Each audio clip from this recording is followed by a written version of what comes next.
If we're talking about one of my all-time favorite superheroes that was ever created, the one that mostly comes to mind and the one that I still love to this day is Spider-Man.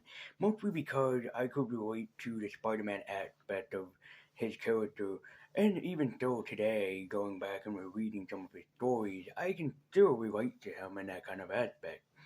See, Spider-Man was created by the man, the myth, the legend Stan Lee. But why did Stan Lee create Spider-Man? Well, there's actually a few answers. There was a pulp magazine Stan Lee read as a child called The Spider, Master of Men. But he realized that there was nothing spiderish about the character. He was just a Mac superhero that basically would beat up people, almost like the Shadow. But later on, Stan Lee used the name for creating the character. He was originally going to go with Insect Man and Mosquito Man, and suddenly landed on Spider Man.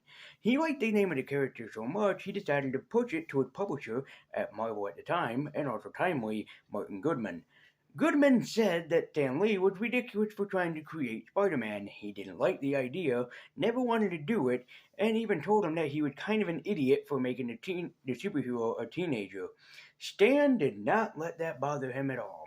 Instead, he snuck behind his commissioner's back, went right to Amazing Fantasy number 15, teamed up with Jack Kirby at first, and Jack Kirby didn't draw Spider-Man the way that he wanted. He made him too kind of bulky and too muscular, so he kind of looked like Captain America. But then he decided to go to his friend Steve Ditko. Ditko decided to draw the character for Stan Lee, making him the iconic look that everybody knows him today. And afterwards, when sales came back, Martin Goodman had a change of heart and decided to give Spider-Man his place in the Marvel Universe. Spider-Man was created upon a detail and a whim of imagination from the man himself, Stan Lee. And without that whim of creation, would we have my favorite superhero? Probably not. But I know what you're probably thinking. But why tell us this backstory? What's the entire purpose? Because I have here a Marvel Classic Collection or compendium of the original stories that I have never read.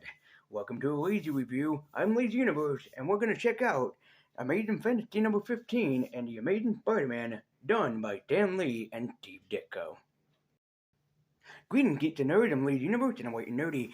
I have been a fan of Spider-Man ever since I first saw the character on both the 60s cartoon and my favorite animated adaptation of Spider-Man to this day, Spider-Man and His Amazing Friends.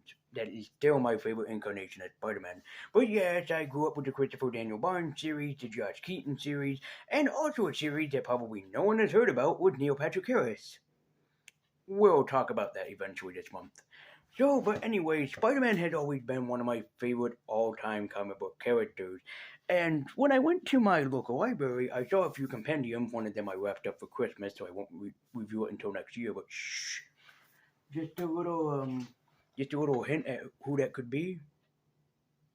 Hint, hint, hint, hint, hint, hint, hint, hint, hint.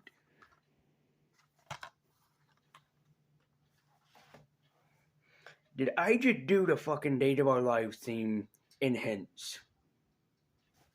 I'm gonna become a fucking meme eventually in the future. But anyways, people are gonna make fun of me for that for the longest time.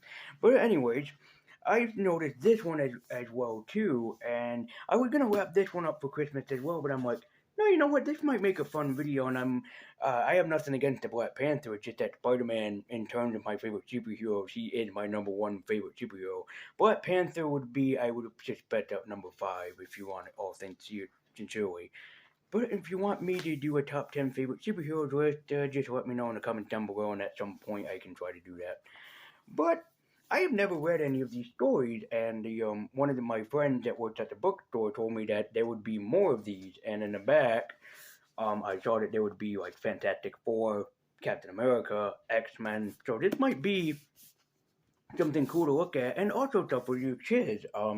I've read through this. I mean, really, kids can enjoy it too. Like if you wanted to ever get your kids involved in the comics, hell yeah, man, this is a great way to get your kids into some comic books. If I had kids, I would definitely let them read this. I mean, as long as I read through it first to make sure that there's nothing disturbing in it, like, we're going to show you the increment fucked up death of Uncle Ben. Oh, would that be something? No. I think they actually show his death in Ultimate Spider-Man. I think I actually haven't read Ultimate Spider-Man, so I wouldn't know. I could be talking on my ass in this way. But the only sad part is that it's not really a full compendium, though, like a full um what do you want to call it? Like a full compendium or whatever, because it only has, and I'm trying to look for the page, I just skipped it, but it only has like Amazing Fantasy, Amazing Spider-Man #1. I'm not sure how many people can see it. You can also pause the video, but it only have like Amazing Fantasy #1, the Amazing Spider-Man 1, 2, 3, 4. It skips over 5 to 8, then it goes into 9, then 10, then it skips over 11 through 12, then back into 13, 14, then it skips over 15 and 16, 17, 18, 19, and then that's it. So not really a full compendium, but for what I read, it's kind of good. Um, yeah, so let's take, and also I will give you this before I get into it. They really cleaned up the artwork. Whoever did this, look at this artwork, man. This is beautiful. This is fucking beautiful artwork that they really cleaned up. They took the old books, then they cleaned up the artwork, and the artwork was pretty amazing for the most part. I mean, look at this. This is pretty, standard stuff. I really do like that because when I was reading through it, I'm like, they really cleaned up the artwork and made it look better, which I thought was really cool. So let's take a more in-depth look into this and just see how it works all the way around. Just to let people know, I will be behind the camera and working it one-handed. So if the camera shakes, I'm very sorry. My hands do shake on their own a lot, and I do mean a lot. So don't pick on me in the comment section going, I can't see a damn thing. I'm trying my best. But anyways, let's take a closer look at the Amazing Fantasy, and this was done by Penguin Books. Yeah, Penguin Classic Marvel Collection. Right there, you can see the name. There we go. I think that there's more of them. I only paid, yeah, paid $30 for it. Pretty good price in my opinion. So let's take a closer look at this and see how it all holds together. Alright, the Marvel Classic Collection of Spider-Man. You can see the Amazing Fantasy cover. Also, if you own the cover, it is more like popped out, so it's kind of 3D, but not really. There's the introduction and content page, the forward, and then, you have the Amazing Fantasy #15. There are more short stories in it than just Spider-Man, but everybody wants the Spider-Man version. And again, look at how much better that the colors pop. And I know that Spider-Man was created in 1964, but just look at the colors popping off the page, man. This is great. This is just great stuff. I know I'm moving backwards, but it's just really great stuff to actually, like read about. The Mummy case. So, moving forward. There we go. So, he, again, let's look at the amazing artwork by, the legendary Steve Ditko. And, of course, in his first appearance, he met the Fantastic Four. This time it was drawn by Steve Ditko, not Jack Kirby. I think Ditko did the artwork at some point for the Fantastic Four. This amazing artwork that you can see in here of like stuff that Spider-Man did. You can see him focusing the Fantastic Four, something that Black Panther also did. There's Spider-Man, I think, focusing the Tinkerer or Chameleon. Nope, it's Chameleon. That's what Chameleon originally looked like there. There he is against Vulture. That is not Michael Keaton, but really cool that you get to see him against the Vulture. Not really a great story, truthfully, with him versus the Vulture, because they don't do the Vulture's origin story until much later on. There he is facing off against the Tinkerer. There he is versusing, and if we don't know who this is, I think it's just a special effect artist, or it's the Tinkerer, I forgot. Been a while since I've read through this, truthfully. There's Doc Ock, that first appeared in Spider-Man #3. This is one of Stan Lee's favorite supervillain creations. That's Dr. Doom from the Fantastic Four. There's the Sandman. which I heard that this is like a different character that they took copyright from or whatever. Comic Drake did a YouTube short on it. That's all that I know. But yeah, you can see the Sandman, one of my favorite Spider-Man villains. You're gonna mess with the Sandman. And also, you can see another thing that I like about Spider-Man 2, we'll just go back here, is that he had trial and error in fighting a villain, so he doesn't succeed the first time, it's just trial and error before he actually does succeed. There is the introduction to the X-Men, one of my favorite superhero teams. I'm pretty sure you guys is too. There he is facing off against Electro. Always kind of enjoyed Electro's goofy yellow-green costume, truthfully. Anybody else feel that way, or is it just me? Right. And in number 10, he faces off against a group called the Enforcers. I'm surprised that they don't appear in a Spider-Man movie, like with the Tom Holland film, just to have like that goofy villain aesthetic. In case you don't know, in the comic book, Peter Parker, even though he was younger than Betty Grant, he had a relationship with Betty Grant. And in the book too, he also, I don't know where she is in the book, truthfully, but he has a relationship with Liz Allen in the book somewhere.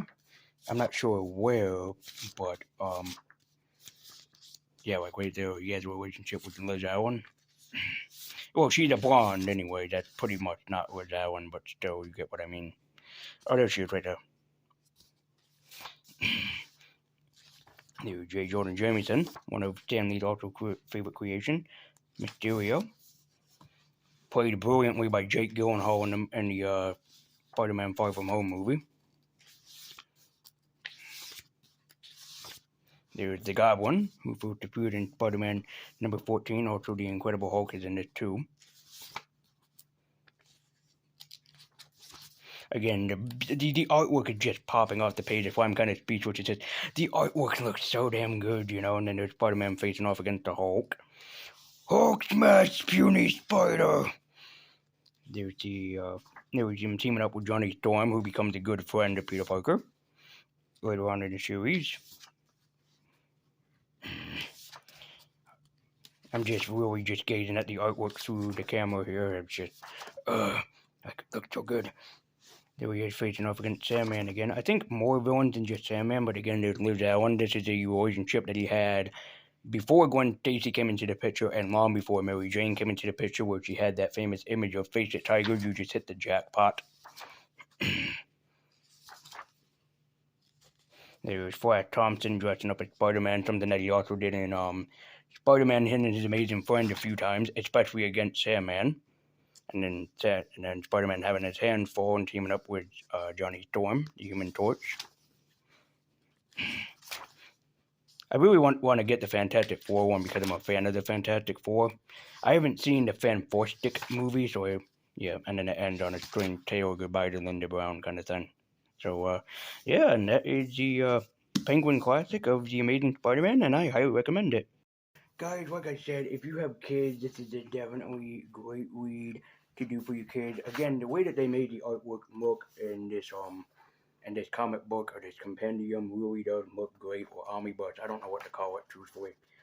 But just it just look amazing. Some of the stories by Stan Lee, some are great, some are goofy, but you know Stan Lee, he still writes pretty good, all things truthfully. I love that he gives Peter Parker so many problems to deal with, stuff like, you know, teenagers or young readers at the time probably would be going through, love triangles, trying to hold down a job, especially nowadays. There are people that are going through this money problems. So that's what he always likes to do with his superheroes, just make them more relatable. So, but if you have kids, I would highly recommend checking out The Amazing Spider-Man. I'm hoping that I can pick up much more of these sometime next year. I'll take a look at the Black Panther one, which he first appeared in Fantastic Four, and then later had his series, I think, was called Jungle Action. So, yeah.